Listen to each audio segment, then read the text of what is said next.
കൃഷ്ണ ഗുരുവായൂരപ്പാ ശരണം. ഗുരുവായൂരപ്പൻ്റെ ഉച്ചപൂജയും കളഭാലങ്കാരമൊക്കെ കഴിഞ്ഞു. നട തുറന്നു. ഇന്ന് ഉദയാസ്തമന പൂജയൊക്കെ ആയിരുന്നു. അപ്പോൾ അതിൻ്റെ തിരക്കുകളൊക്കെയാണ്. അപ്പോൾ നമുക്കിന്ന് ഗുരുവായൂരപ്പനെ തൊഴാനായിട്ട് പോവാം. ഗുരുവായൂരപ്പൻ്റെ ചതുർബാഹുവായ വിഗ്രഹത്തിൽ ഇന്ന് ഏത് രൂപത്തിലാണ് ഭഗവാൻ കാത്തു നിൽക്കണമെന്ന് അറിയില്ല. അമ്പാടിയിലെ രൂപങ്ങളാണോ അതോ മറ്റേതെങ്കിലും ഭാവത്തിലാണോ എന്നറിയില്ല. നമുക്ക് എന്തായാലും കിഴക്കേ നടയിലുള്ള മഞ്ജുളാലിൻ്റെ അവിടെ വന്നിട്ടൊന്ന് പ്രദക്ഷിണം ചെയ്തിട്ട് മഞ്ജുള വാരസ്യാരെയൊക്കെ ഒന്ന് മനസ്സാ സ്മരിച്ച് നമുക്കിങ്ങനെ അത്തിമര ഗണപതിയെ തൊഴാനായിട്ട് വരാം. അങ്ങനെ അവിടെ തൊഴുത് അവിടെ വരുമ്പോൾ സുഖമാണ്. 4 ഭാഗത്തു നിന്നും നമുക്ക് കാണാൻ കഴിയും. വലിയ തിരക്കൊന്നും ഉണ്ടാവില്ല. അങ്ങനെ തൊഴുത് നമ്മൾ നേരെ ആ ഗോപുരവാതിൽ കടന്ന് അകത്തേക്ക് വരാം. അകത്തേക്ക് വരുമ്പോൾ കൊടിമരം കാണാം. കൊടിമരത്തിൻ്റെ മുകളിൽ അങ്ങനെ നേരെ നോക്കിയാൽ ആ വലിയ ബലിക്കല്ല്, അതേപോലെ കേശവൻ്റെ 2 കൊമ്പുകൾ, അതിന് നടുക്കായിട്ട് മഹാലക്ഷ്മി ദേവി ഒക്കെ കാണാം. അത് കഴിഞ്ഞ് നമ്മൾ വാതിൽപ്പടി അങ്ങോട്ട് കയറുമ്പോൾ ഇടത്തെ സൈഡിലുള്ള മേൽപ്പത്തൂരിൻ്റെ ആ ഒരു പീഠം കാണാം. ആ കിടാവിളക്കിരുന്ന് കത്തുന്നതും കാണാം. അതേപോലെ വലതേ സൈഡിലുള്ള ആദ്യത്തെ തൂണ് നോക്കിയിട്ട് നരസിംഹാവതാരത്തെ ഒന്ന് കണ്ട് മനസ്സിൽ തൊഴുക. എന്നിട്ട് നമുക്ക് ഭഗവാന്റെ ശ്രീലകത്തേക്ക് നോക്കാം. അങ്ങനെ ഭഗവാന്റെ ശ്രീലകത്തേക്ക് ഇങ്ങനെ നോക്കുമ്പോൾ വളരെ മനോഹരമായൊരു കാഴ്ചയാണ്. ഉണ്ണിയുടെ കാൽപാദങ്ങൾ കാണാണ്ട്. പക്ഷേ കാൽപാദത്തിൻ്റെ ഒപ്പം എന്താണെന്ന് വെച്ചാൽ കാൽവളകളൊക്കെ കാണാണ്ട്. പക്ഷേ കൃഷ്ണാട്ടത്തിൻ്റെ രൂപമാണെന്ന് കാണാനുള്ളത്. വളരെ മനോഹരമായിട്ടുള്ള കാഴ്ച. ആ പൊടിപ്പ് തൊങ്ങലൊക്കെ ഇങ്ങനെ വെച്ച് അങ്ങനെ അരമണിയൊക്കെ കെട്ടിയിട്ടുണ്ട്. അരമണിക്ക് ഇങ്ങനെയൊക്കെ ഉണ്ട്. അങ്ങനെ ഉത്തരീയൊക്കെ ചാർത്തിയ മാതിരിയാണ്. വളരെ മനോഹരമായിട്ടുള്ള കാഴ്ച കേട്ടോ. അതേപോലെ കിരീടത്തിന് പകരം കൃഷ്ണമുടി വെച്ചിട്ടുണ്ട്. ഗോപീതിലകം വെച്ചിട്ടുണ്ട്. പിന്നെ കഴുത്തിൽ ആ വളയം പോലത്തെ മാല, പതക്കം പോലത്തെ മാല, ഒരു മാങ്ങാമാലയൊക്കെ ഉണ്ട്. പക്ഷേ വളരെ മനോഹരമായിട്ടുള്ള ആ ഒരു കാഴ്ച. അതായത് ഇപ്പോൾ ഏത് രൂപത്തിലാണെന്ന് പറയുമ്പോൾ കൃഷ്ണാട്ട രൂപത്തിൽ.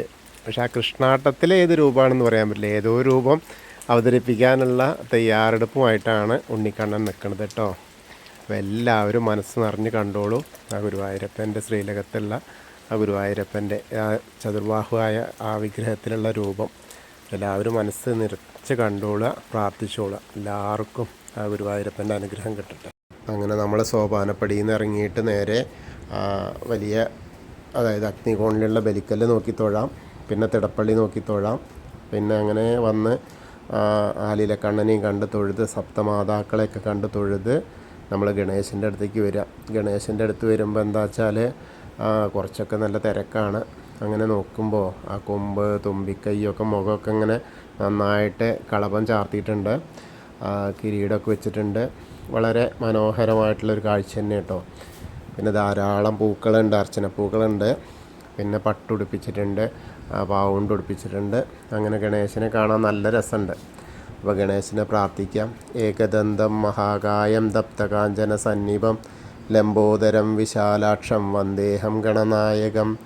അത് കഴിഞ്ഞ് സരസ്വതി അറിയിലേക്ക് നോക്കുക. സരസ്വതി ദേവീനെ പ്രാർത്ഥിക്കുക. സരസ്വതി നമസ്തുഭ്യം വരദേ കാമരൂപിണി വിദ്യാരംഭം കരിഷ്യാമി സിദ്ധിർഭവതു മേ സദാ. അത് കഴിഞ്ഞ് അവിടുന്ന് ഇങ്ങനെ വരുമ്പോൾ കോർണറിലെത്തിയ ചെറിയ ഗണേശനെ കാണാം.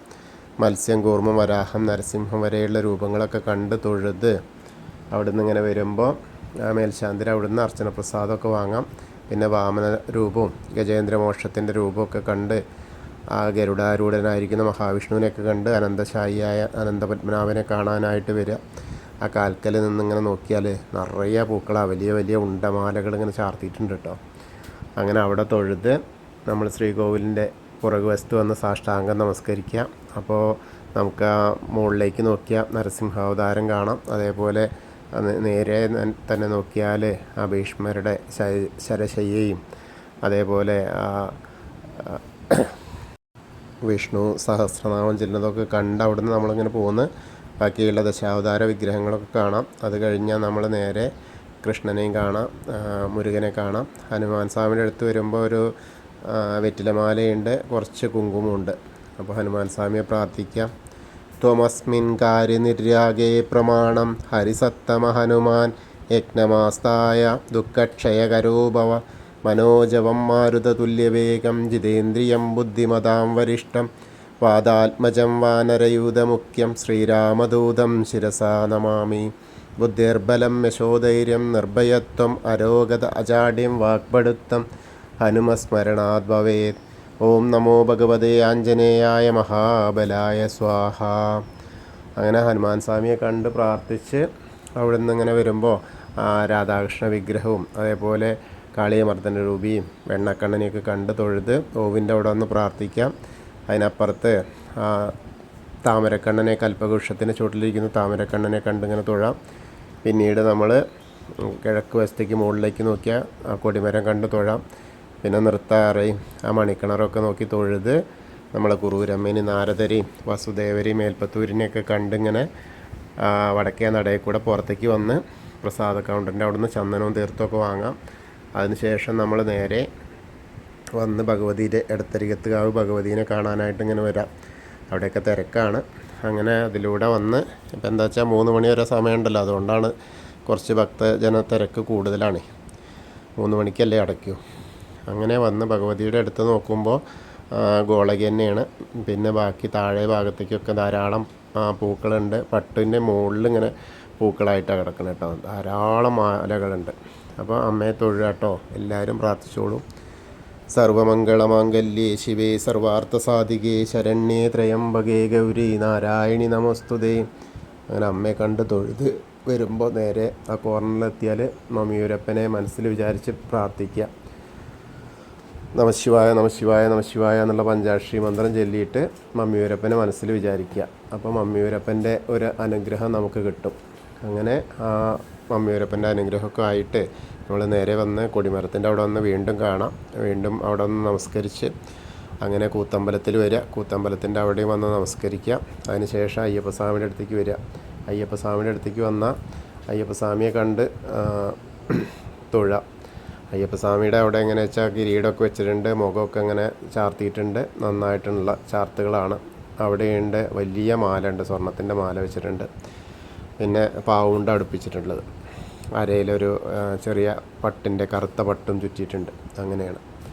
അപ്പോൾ അയ്യപ്പസ്വാമിയെ പ്രാർത്ഥിച്ചോളൂ കേട്ടോ. എല്ലാവരും പ്രാർത്ഥിച്ചോളൂ. ഭൂതനാഥ സദാനന്ദ സർവഭൂതദയാപര രക്ഷ രക്ഷ മഹാബാഹു ശാസ്തേ സ്തുഭ്യം നമോ നമ. അതിനുശേഷം അവിടെ നിന്ന് ഇങ്ങനെ വന്ന് പടിഞ്ഞാറ് നടയിലുള്ള ദീപസ്തംഭത്തിൻ്റെ മുകളിലുള്ള വേണുഗോപാലിനെ കണ്ട് തൊഴാം.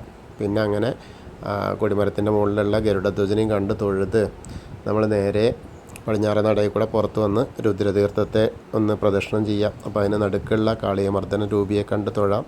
പിന്നെ പൂന്താനം തിരുമേനി പൂജിച്ചിരുന്ന ആ കൃഷ്ണവിഗ്രഹത്തെ ഒന്ന് കണ്ട് തൊഴാം. പിന്നെ ഭഗവതിയുടെ അവിടെ വന്നിട്ട് പ്രാർത്ഥിക്കാം. അതിന് ശേഷം നമ്മൾ വലിയ ദീപസ്തംഭത്തിൻ്റെ അവിടെ വന്നിട്ടും ഗുരുവായൂരപ്പൻ്റെ ശ്രീലകത്തേക്ക് നോക്കി തൊഴാം. പിന്നീട് തെക്കേ നടയിലുള്ള കൂവളത്തെ ഒന്ന് പ്രദക്ഷിണം ചെയ്യാനായിട്ട് പോവാം. പ്രദക്ഷിണം ചെയ്യുമ്പോൾ മഹാദേവനും പാർവതി ദേവീനെയും മനസ്സിൽ വിചാരിക്കുക. അപ്പോൾ അവരുടെ അനുഗ്രഹം കിട്ടും. അങ്ങനെ നമ്മൾ ഇന്നത്തെയും ഗുരുവായൂരപ്പൻ്റെ ഉച്ചപൂജയും കളഭാലങ്കാരമൊക്കെ കണ്ടു തൊഴുതു. എല്ലാവർക്കും ആ ഗുരുവായൂരപ്പൻ്റെ അനുഗ്രഹം ലഭിക്കും. കൃഷ്ണായ വാസുദേവായ ഹരയേ പരമാത്മനെ പ്രണതക്ലേശനാശായ ഗോവിന്ദായ നമോ നമഃ. ഹരേ കൃഷ്ണ. ഗുരുവായൂരപ്പ ശരണം. നമ്മളോട് പ്രാർത്ഥിക്കാൻ പറഞ്ഞ എല്ലാവർക്കും ആ ഗുരുവായൂരപ്പൻ്റെ അനുഗ്രഹം ലഭിക്കട്ടെ.